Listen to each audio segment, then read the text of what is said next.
keynote speaker is a return performer. Congratulations. Your outlook, in short, you nailed it last year, so we're going to see how well you do for 2023, Jan. Using the example of railroad stocks, his favorite disruptive technology, he said growth stocks and crypto were overvalued. He also liked what he called, quote, the most painful investment, commodity equities. And we know that energy has outperformed this year. Jan, what do you have in your crystal ball for 2023? Well, I guess we're going to find out, right? So, Jan van Eck is president and CEO of Eck Associates Corporation, a global asset management firm headquartered here in New York. He joined the firm in 1991, became CEO in 2010. At the core of Eck lies a strong commitment to identifying major trends that will underpin long-term opportunities in investor portfolios. Mr. Van Eck founded the firm's ETF business in 2006 and is currently one of the largest ETP families worldwide. Mr. Van Eck has created investor solutions across numerous asset classes, including global equities and fixed income, emerging markets, and commodity-related strategies, and since 2017 has led the firm's efforts in researching and advocating for digital assets. Mr. Van Eck holds a JD from Stanford University and graduated Phi Kappa Beta from Williams College. So please give a warm welcome to Mr. Jan van Eck.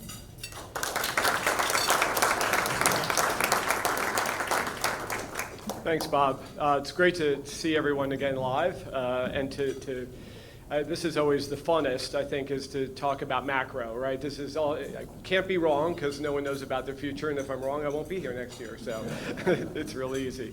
So just a little bit more about the perspective I'm bringing. No one knows the future, but we have a great toolkit in terms of history. So I am a little bit of a history lover. I teach our 30 summer interns a 16-unit class in American history and finance because it's all a game, and I just like to say, well, how's the game played, right? So I love history. I love podcasts. I'm on Twitter and LinkedIn as well, if you want to follow me or send me happy or not happy comments. So, you know, kind of, I'm not a portfolio manager, but I sit with our PMs. We have an active portfolio management business. And about 4 years ago, I sort of tried to summarize their thoughts and give our outlook. And so that's what I've been doing. My views are on our website. And in fact, I'm very frustrated because they're not sharing my slides today. But if you want to see my slides, just go to the homepage of vaneck.com. You'll see my outlook, and the slides and the deck are in there. It even says capital links. So I don't care if you pull out your phones if you want to look at some of the slides. So my message today is really simple: buy bonds. I was fortunate enough just to sit next to Barry, and I think that we still live in this era of everyone loves equities. You know, it's when is the Fed going to pivot? When can we get that bull market going? You know, I told my tennis pro the other day I'm really bullish on bonds, and he just looked at me and I was so disgusted because he wanted to stock tip because he wanted to make 50%.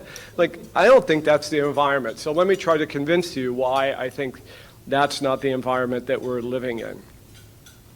And just to take you back before going through, you know, some of the macro stuff, I was fortunate enough to sit next to Barry, and we were talking about the 1970s.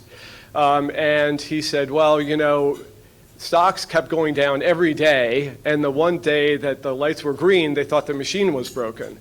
And then he said, well, we knew it was a turn when Merrill took away the touch-tone phones because they couldn't afford them and put in back the rotary dial phones. My favorite story is when one of our wholesalers told me that that he was a retail broker in the 70s, and they were so bored an afternoon and no one was interested in investing, so they tried to give away 50 shares of General Electric. Guess what? They couldn't do it all afternoon. No one would accept free stock. Now you think that's bad. Go back to the 1920s when it was considered fiduciarily irresponsible to invest in stocks when you're investing other people's money. So it's been way bad, and when you see these bad sort of kind of market sentiment indicators, I would say you ain't really seen nothing. All right, so why shouldn't we start buying and nibbling on stocks right now? Because you've got absolutely everything going against you. You've got monetary, you've got fiscal, and you've got global growth. So every macro thing is absolutely in your face. So let's talk about the Fed. Now, I'm not going to talk about the Fed the way everyone talks about the Fed. Let me just make a couple of points. Inflation, I know this is weird coming from a commodities manager. Inflation is not commodity prices. I know everyone triggers off of gasoline and oil, but the real thing that destroys financial market valuations is wage inflation. Because if you look at the inputs to our economy, we're a services economy. And almost labor costs really dominate everything else, and frankly, commodities are generally mean reverting. So what the Fed is fighting is the workers at McDonald's want a 5% increase, and then everyone that eats at McDonald's wants a 5% increase, and then those things are bought by the workers at McDonald's, and then they want a wage increase. So it just doesn't stop, and that cycle is really what the Fed, and I think the Fed is fighting against in the 1970s. And we've got a long ways. Part of, I think, having a historical perspective is when are we going to know this? We are not going to know whether the labor market has loosened probably for 6 to 12 months earliest, I would say, right? We're still at tight labor markets, and I think post-pandemic, no one understands the labor market, I would argue. So that's number one. And then the other noise, 80%, you're getting these bad inflation numbers and all this, is energy prices. I don't know if you saw this chart. It was great on social media. Do you know that we've spent down half of our strategic petroleum reserve this year? Half. Meaning if we continue at this rate, we got no strategic petroleum reserve left. This was something that in a year. This was built up over 40 years since 1980s, late 70s. So we don't really know what oil prices are. I mean, you think they're high now? We really just don't know. So oil and gasoline. So all these signals that are in the economy, I think, are very misleading, and the Fed is fighting this. And so they're also doing this really fun thing this quarter, which is something they've only done once before in their history, and it didn't work out so well, and that's quantitative tightening. So the Fed balance sheet, you look at history, it's almost never shrunk. And the way I put it is, okay, they're going into a really bad neighborhood. I don't want to get in that car, right? So, and I think equities get hurt. So you've got tight monetary policy. Let's talk about fiscal. You don't need a crystal ball to figure out that the midterms are likely that, the Republicans will get one house. And even if they don't, even if the Democrats, keep both houses, Larry Summers has told everybody, and he's a Democrat, stop spending money because that's leading to inflation, right? And inflation is the number one concern of voters. So it's very unlikely that we're going to have big spending packages going forward, right? So we've got tight monetary, and then we've got tight fiscal. Let's talk about global growth, and I think this is a very interesting factoid. So I've traveled a lot to China over the last 30 years. My base case is China growth is absolutely over. Like you think about, and let me tell you why that's important. US and China were the only contributors really to global growth over the last several decades. So China is gone. Now, why do I say that? And I don't put this publicly, by the way, so that's why we're amongst friends. But at the one major factoid that I really like, and I hope you remember, is that so today's China's population is 1.3 billion. Does anyone know what it's going to be in 2100? Yeah, about half that, 800 million. So they are now peaking, and you cannot stop because of their one-child policy. This is an absolute certainty. As soon as as much as this conference will happen next year, China's working population will shrink next year, and they're going to age, right? So all those benefits and dependencies and spending that Japan is experiencing now is starting and is not going to stop for China. So that's one. But I would also say, listen, they have anti-government policies. They have COVID, I think, is a minor factor. The property, property has happened partially because of demographics. I mean, it's been wealth and it's been urbanization. So, I look around the world, we have no global growth, right? So that's kind of my big picture. No monetary, tight monetary, you can argue, but no fiscal, and we've got a global recession. Obviously, Europe is not going to be pulling us out of global growth. So, I think we don't know what's going to happen to corporate profits going forward. I mean, we're going to find out this month. We'll find out in January and find out next April. But we just haven't lived through this economic environment. And you look at stocks that have earnings surprises or bad pre-announcements, it's 20% off the top, right? So I really want to wait to see that as my best, kind of indicator. So what got me super excited, you're like, Jan, I know all that. Okay, fine. Now let me talk about something that happened in the last 100 years. What was the worst decade for interest rates and bonds in the last 100 years? Sorry? 70s, thank you. 1970s, which, by the way, you can't find on a lot of financial information systems, and they didn't have dividend indices back then, and that's a whole separate thing about getting access to information. So I was like, we're a commodities and gold shop, right? We want the Fed to pivot more than anything, right? And, Fed pivots and our asset AUM is up 20% in a month. What happens if the Fed doesn't pivot?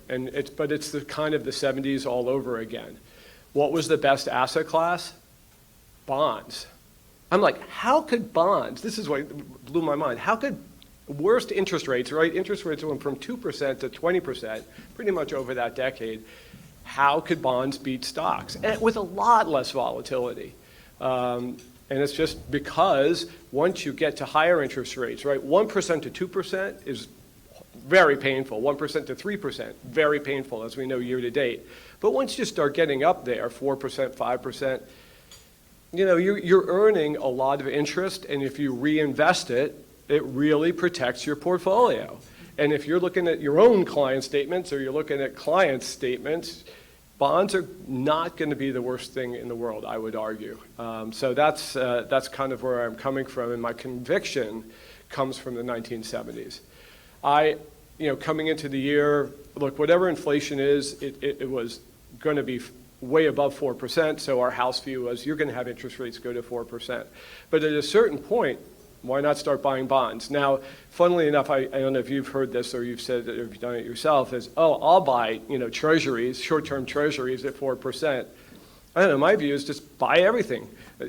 Barry does converts, buy converts. Everything has been destroyed, and I think it's just relatively cheap when I look within the financial market. So that's kind of my macro outlook.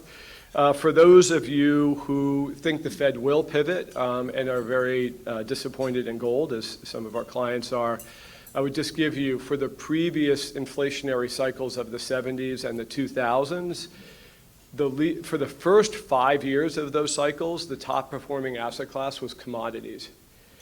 In the second 5 years, commodities were kind of flat and gold took off. So, if the Fed does pivot, don't throw stuff at me next year, but, gold will do well. And so we'll just have to see. I'm not ruling it out. I'm just saying I don't think they'll know whether inflation has been solved for a while. And in the meantime, you get to clip the coupons. So that's basically it. I don't know about you all. I'll just say this. Last year, within the financial markets, they were unbelievably distorted, right? Growth was here and value was here. I guess what I would say is I don't see a lot of distortions within the financial markets right now. I'd buy all kinds of fixed income, right? I'd buy high yield. I don't care if we have a mini recession and get some some write-offs. And in the equity markets, sure, energy equities are really cheap, and I do like them. I would still buy them because of what I said before, but, I don't see a lot of distortions in equities either, except for, in general, I think they're kind of overvalued. So, so that's basically, my view. So how, what I would say is tight monetary, tight fiscal. How could I be wrong on global growth? Well, if Brazil and India and Indonesia, which have the right kind of demographics, can continue to grow and show global leadership, that's possible. So, so it's, I'm not all doom and gloom. I'm just saying, right now, you've got a lot of stuff, not working in your favor. And I still think sentiment is too bullish. I think people are looking for the bull market. They haven't given up yet. So that's kind of my basic thing. Listen, I'm happy to take questions, and thanks for giving me the platform.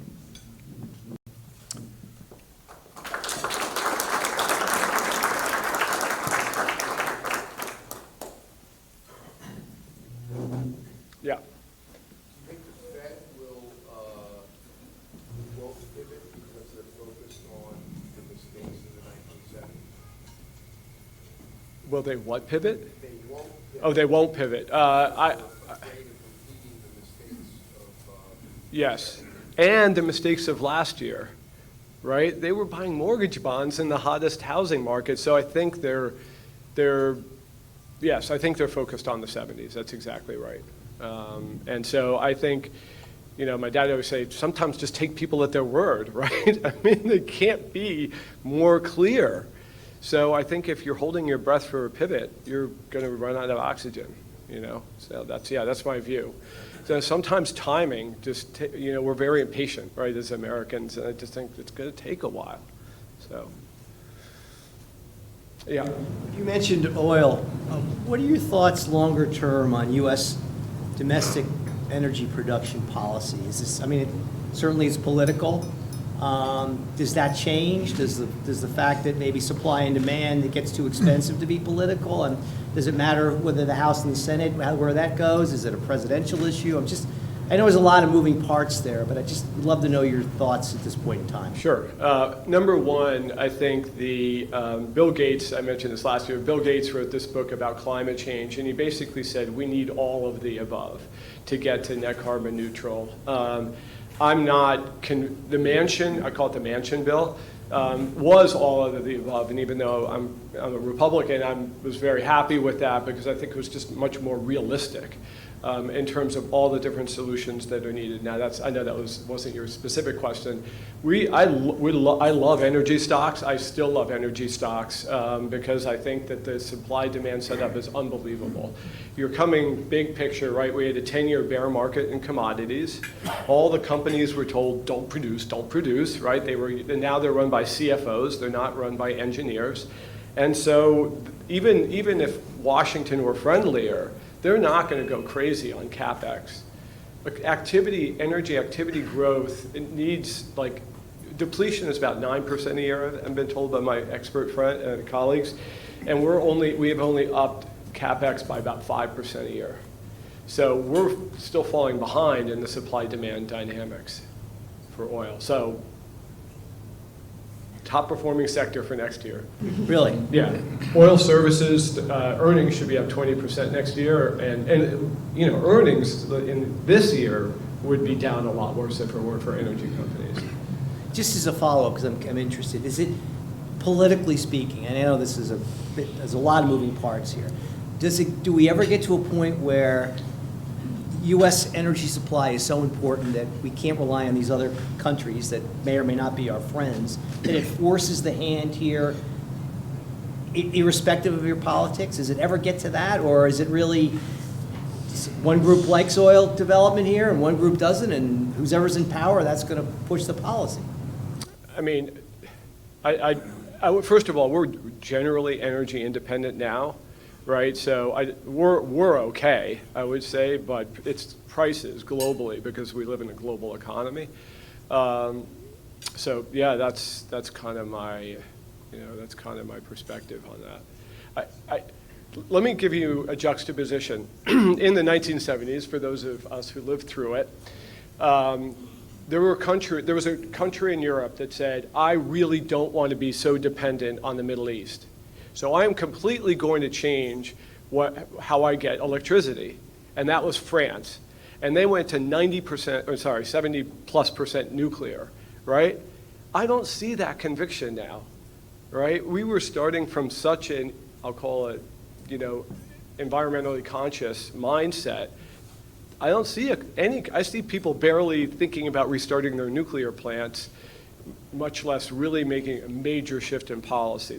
I don't see that now, and I love Europe, but I don't see that from any European country yet either, even though they're at the tip of the spear. So, yeah. So would you prefer the commodity producers, the companies, or the commodities themselves? You know, listen, it's such a painful trade. Like I said last year, the commodity equities. I think a global recession has been priced into them, so I don't know how worse the news can get. I do think so, yeah, but it's just painful. It's just painful because every time there's a concern about global growth, they get smacked, you know. So yes, but you have to really endure it. Yeah. So talking about commodities and oil, what do you think the sustainability aspect of it, where new technologies people are talking about it, to kind of replace fossil-based fuels? Do you see that happening anytime soon, or do you see it's a long process? It's going to be years, right? So I don't know. I think that's a good point that, you know, technical breakthroughs are a little bit unpredictable, and if a cost curve moves, you can have a dramatic change in behavior, and that's what happened with solar, right? When solar got cheaper, then adoption dramatically changed regardless of government subsidies. So I don't have a crystal ball on the technologies. That's a huge caveat, but it's certainly going to take 5 or 10 years. I mean, even if tobacco, so last year, like, energy stocks were like tobacco stocks. That's what I said, basically, right? People stopped smoking, people stopped using oil, but they were still so cheap. I mean, some of them were at 3 or 4 times earnings. I mean, that's crazy. I was like, if I had enough money, I'd just take them private, but, you know, there's no money for that.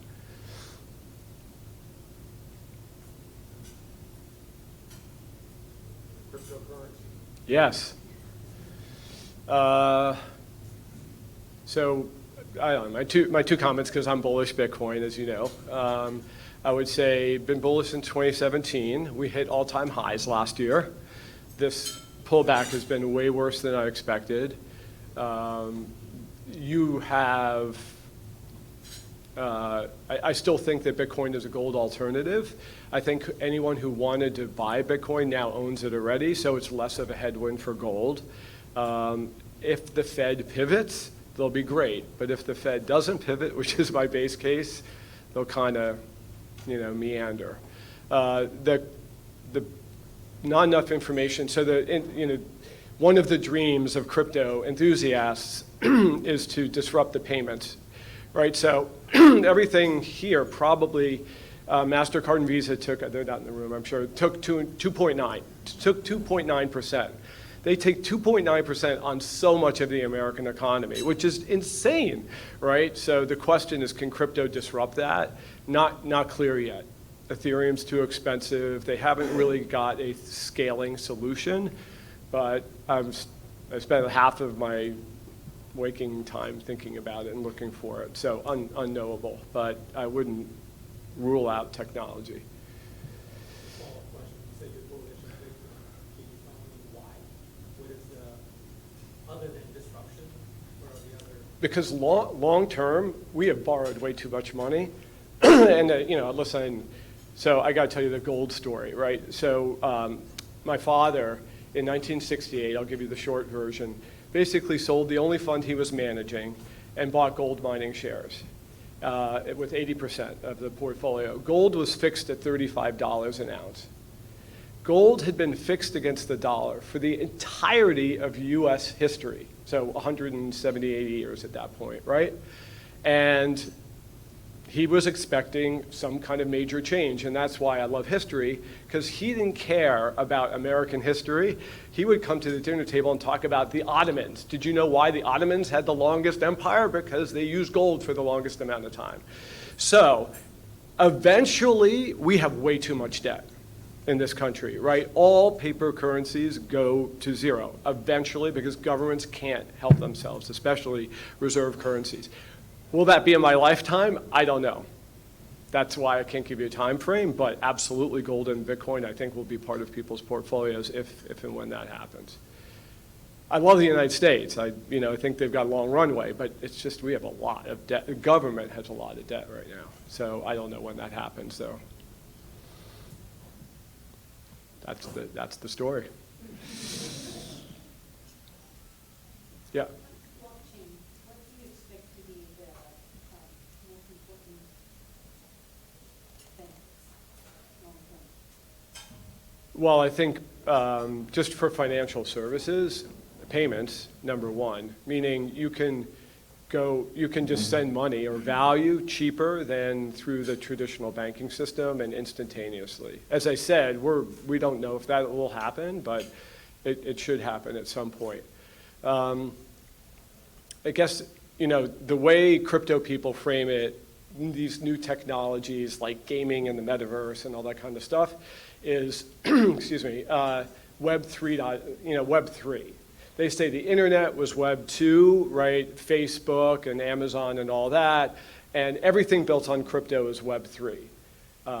I guess my default is probably it's going to be Web 2.5, right? Where Instagram will incorporate NFTs and other kind of crypto technology into their existing products because they've got the tens of billions of users and they can sooner or later just take the capital and brute force it. So does that answer your question or a little bit? On outside Well, entertainment, gaming, lots of things that you do using the big giants now, like Facebook, social media, all that kind of stuff. That could happen on crypto, using crypto. So that's the question. Will Mark Zuckerberg go to the metaverse faster and adopt sort of crypto capabilities? Maybe. The one thing I want to flag is, because believe it or not, an advisor to the New York State crypto regulator, is Brazil. Brazil is one of the leading, their regulators are approaching the world to tokenize their whole economy to reduce costs for end consumers. They want to tokenize real estate, right? Get rid of title insurance. Who needs that in an economy? They created an interbank payments network that's free called Pix, where you can send money from your bank account to anyone's bank account, and the central bank set up the technology. They enabled it, and now it's free. So this technology is useful, it's just you have to compete against the entrenched interests. So I think what they're doing is really interesting. How about, semiconductors, right? So you talked about technology, right, but what's powering all this? And so just through your views on that, because it's a large fund as well. I don't have, other than going from the most loved to the most hated is fast. No, I have no particular insights. I don't know if I'd be buying SMH right now. No view. Any views on the gig economy? So you characterize America as like a fundamentally service economy. The Ubers of the world, that sort of platform, how that might be regulated in the future, and then also where the opportunities would be. No big insights. I just want to repeat what I said before, which is I don't think we understand what's happening in our labor market right now. I mean, policymakers will say what I just said, but I think it's really this pandemic, I think, could have changed people's behaviors, right, in a major way.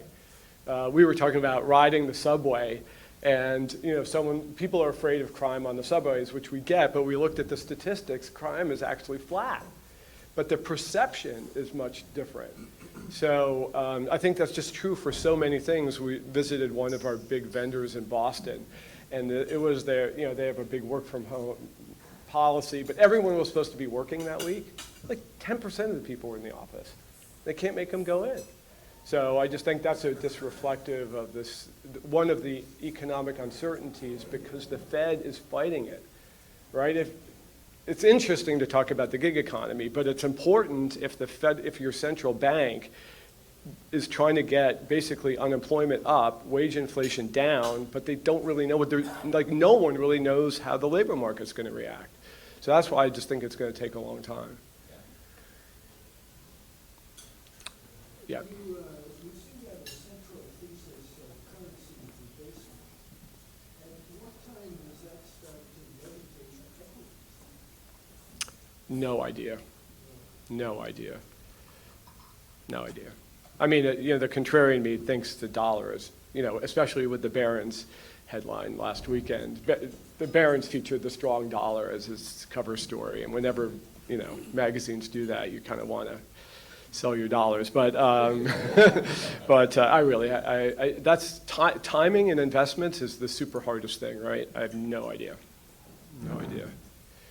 So I think, thank you very much for your time and attention. And if you have questions, I'm going to be around. But I really appreciate the honor of getting the mic and talking about macro. So thank you.